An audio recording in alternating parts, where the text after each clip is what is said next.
দর্শক, আজকের ভিডিওতে আমি আপনাদেরকে মোবাইল দিয়ে চমৎকার সিনেমেটিক ভিডিওগ্রাফি করার কয়েকটা পদ্ধতি দেখাবো। এই ভিডিওটি পুরোপুরি দেখলে আপনার হাতে থাকা স্মার্টফোন দিয়ে কিন্তু আপনি চমৎকার সিনেমেটিক ভিডিওগ্রাফিগুলো করতে পারবেন।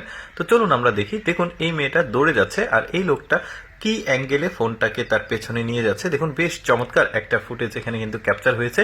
এই ধরনের ফুটেজগুলো কিন্তু সোশ্যাল মিডিয়াতে বেশ জনপ্রিয় রিলস হিসেবে। এরপরে দেখুন, এই লোকটা এই যে দেখতে পাচ্ছেন পাতাগুলো ড্রপ দিল, এরপরে দেখুন কত চমৎকার ভাবে নিচে আসছে।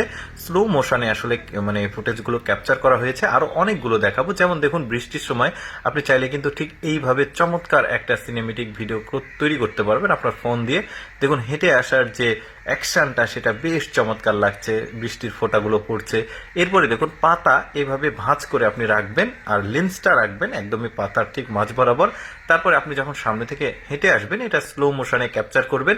দেখুন কি চমৎকার একটা ফুটেজ আসছে। ওই যে আমি বললাম যে সোশ্যাল মিডিয়াতে আপনাদের এই ধরনের ভিডিও কিন্তু খুব জনপ্রিয়। দেখুন এই ফুটেজটা দেখুন কি চমৎকার ভাবে আপনারা লক্ষ্য করবেন যে মোবাইলটা দিয়ে কি অ্যাঙ্গেলে কোন মানে কর্নারে কিভাবে শুটগুলো নিচ্ছে। দেখুন কি চমৎকার একটা দৃশ্য এসেছে। কিন্তু অনেকে কিন্তু ব্লগ ভিডিওতে বা নিজের সিনেমেটিক ভিডিওতে কিন্তু এই ধরনের মানে ফুটেজ অ্যাড করলে দেখতে বেশ চমৎকার লাগে। দেখুন এই ব্যক্তি কি চমৎকার ভাবে আসলে এই ফুটেজটা ক্যাপচার করেছে। ওই যে বললাম, আপনি জাস্ট লক্ষ্য করুন মোবাইলটা কিভাবে আসলে মুভ করছে, এটা লক্ষ্য করলে কিন্তু এই ফুটেজগুলো আপনারা ক্যাপচার করতে পারবেন। দেখুন কি চমৎকার লাগছে। যে মানে ব্লগ ভিডিওতে এই ধরনের সিনেমেটিক ফুটেজগুলো কিন্তু বেশ চমৎকার লাগবে।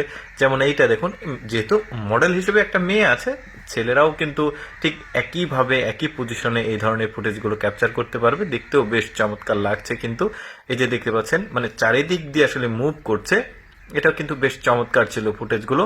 আর একটা ব্যাপার কিন্তু আমি আপনাদেরকে অবশ্যই জানাবো যে আপনি যদি মোবাইল সিনেমেটিক ভিডিওগ্রাফি করতে চান তাহলে আপনি যে ফোনটি ইউজ করবেন অবশ্যই সেই ফোনে অ্যাটলিস্ট 60 FPS সাপোর্টেড হতে হবে। এটা হচ্ছে ক্যামেরা অপশনে গেলে, ভিডিও অপশনে যাবেন, গেলে কিন্তু আপনি দেখবেন যে ওখানে FPS নামে একটা মানে অপশন রয়েছে। সেখানে 30 FPS থাকে, 60 FPS থাকে, 120 FPS থাকে। সবচাইতে ভালো ফুটেজ আসে মানে 120 FPS এ। তো নর্মাল যে ফোনগুলো রয়েছে, এটা দেখুন, এটা রিভার্স অপশন। যে কোনো ভিডিও এডিটিং অ্যাপগুলোতে কিন্তু একটা অপশন থাকে রিভার্স অপশন, ওইখানে জাস্ট রিভার্স অপশনে ক্লিক করলে এরকম ফুটেজ, যে কোনো ফুটেজ এরকম হয়ে যাবে। তো যাই হোক, যেটা বলছিলাম, তো মোবাইলের যে কোনো নর্মাল মোবাইলে সর্বোচ্চ 30 FPS পর্যন্ত সাপোর্টেড থাকে ক্যামেরা সেটিংসে।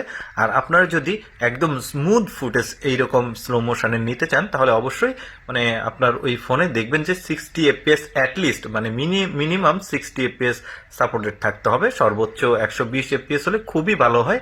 একটু মিড রেঞ্জের ফোনগুলোতে এরকম অপশনগুলো থাকে। আর একটু হাই রেঞ্জ যদি হয় তাহলে তো খুবই ভালো হয়। তো দর্শক, আমি সবসময় চেষ্টা করি আপনাদের সামনে কিছুটা ব্যতিক্রম, এডুকেশনাল, টেকনোলজিক্যাল, ইনফরমেটিভ ভিডিওগুলো আপনাদের সামনে উপস্থাপন করতে। এইরকম ভিডিও প্রতিদিন দেখতে অবশ্যই